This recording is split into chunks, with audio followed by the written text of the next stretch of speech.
안녕하세요. 오늘은 기독교 강요 6번째 시간이고요. 오늘 배워볼 내용은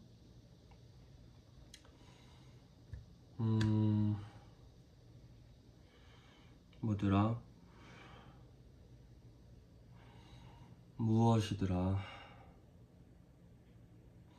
유기된 백성이라는 단어랑 이제 칼빈의 가르침의 핵심 교리 그 중에 2개만 배워보려고 합니다. 첫 번째는 이제 성경의 가르침이 존재적으로, 도덕적으로, 지시적으로 고찰됩니다 라는 문장이랑 여러 개 다시 다 다뤄볼 건데 어차피 단어에서 제가 어느 정도 다뤘기 때문에 오늘은 그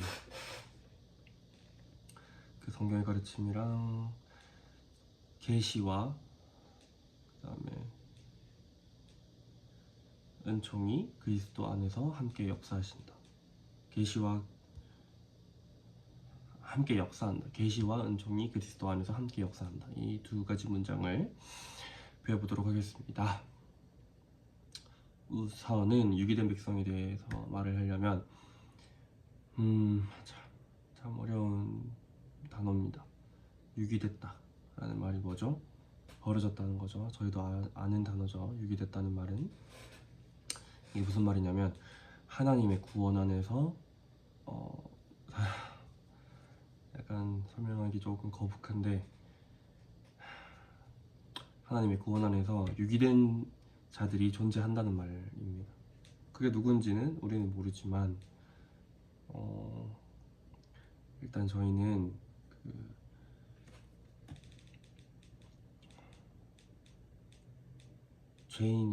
죄인입니다. 죄인이고 성경의 가르침에서는 저희는 죄인이고 그리고 우리가 다 갖고 태어나는 게 이제 죄성이죠. 그래서 우리는 죄짐을 얻고 살아가는 죄인들입니다. 그 죄가 어디서 나왔죠? 아담에서 나왔죠. 우리는 다 아담의 자손이라고 성경에서 말하기 때문에 우리는 그 죄를 갖고 있는데 그 죄를 갖고는 이제 천국에 갈 수 없죠. 구원에 이를 수 없죠. 이 땅에서나 하늘에서나.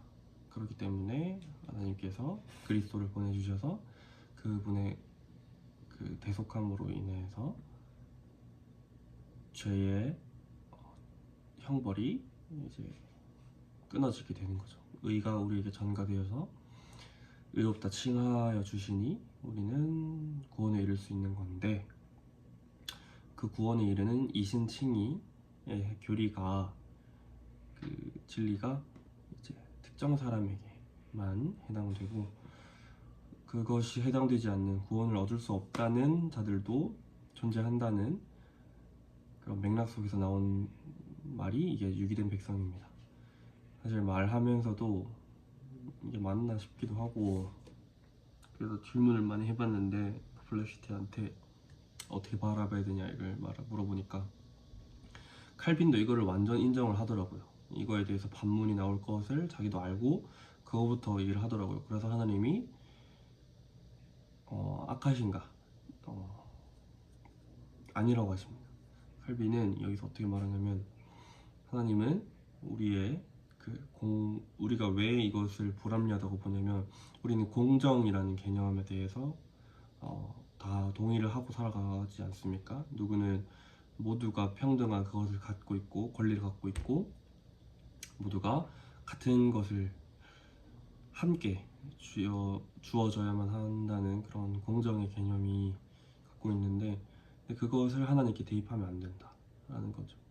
우리는 어차피 죄를 갖고 태어난 죄짐을 어쩔 수 없이 갖고 난 이제 사람이긴 하지만 어쨌든 우리는 일단 죄라는 것만 보면 죄는 일단 구원에 이를 수가 없는 상태잖아요. 우리는 태어나면서부터 물에 빠진 사람들인데 이렇게 빚진 형벌이라고 부르는 죄를 그냥 내버려 둔다고 하셔서 그것을 이제 공의롭지 못한 하나님이다라고 볼 수는 없다라고 합니다.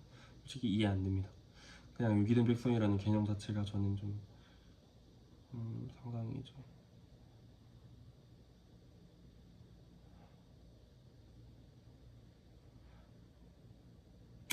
회의감이 너무 많이 드는데 어떻게 해야 될지 모르겠습니다. 저도 기도해야겠죠. 아무튼 유기된 백성은 굉장히 저로서는 절망적인 그런 개념이었고요. 하지만 분명히 짚어야 될 기독교 공유를 읽기 위해선 개념이었습니다. 두 번째로는 칼빈 핵심 교리 중에 하나인 성경의 가르침이 도덕적으로, 지시적으로, 존재적으로, 지시적으로, 도덕적으로 고찰됩니다. 이 말이 뭔 말이냐면 성경의 가르침이 그냥 단순한 일단 존재적부터 볼까요? 존재적으로 고찰된다는 게 단순히 이제 성경이 도덕적인 그런 교훈의 정보 모음집이 아니라는 말입니다. 완전히 우리를 나타내는 우리의 존재에 대해서, 우리의 실체에 대해서, 그리고 하나님의 존재에 대해서, 하나님의 그분의 실체에 대해서 완전히 어떻게 보면 이제 추상적인이라고 느낄 수밖에 없는 정보들이 되게 많지만은 사실 그런 추상적인 정보들이 사실은 우리의 실제 존재를 낱낱이 규명하고 있고 파악하고 있고 우리에게 가르쳐주고 있다는 말입니다. 뭔 말인지 아시겠나요? 그러니까 이게 그냥 쓰잘데기 없는 교훈 정보 모음집이 아니라 실제로 우리의 존재를 나타내고 있는, 우리가 누구인지, 하나님 앞에서 어떠한 것들인지, 하나님은 어떠한 분이신지를 나타내고 있는 것이라는 것이 이제 성경의 가르침이 존재적으로 고찰됩니다 라는 말이고요. 지시적으로 고찰된다는 것은 이제 성경은 분명히 지시적으로 어디를 우리가 바라봐야 되는지, 우리가 어디로 가야 되는지를 분명히 나타내주고 있다는 말입니다. 특별히 이제 그리스도 그리고 은혜의 길을 완전히 이제 확실히 제시하고 있죠. 마지막으로 도덕적으로는 쉬운 말이죠. 그냥 우리가 어떻게 살아야 되는지 이제 도덕적으로 그런 이제 구원받은 사람이 어떻게 살아야 되는지 도덕적인 것들에 대해서 그런 개념들에 대해서도 분명히 고찰을 해주고 있다는 말입니다.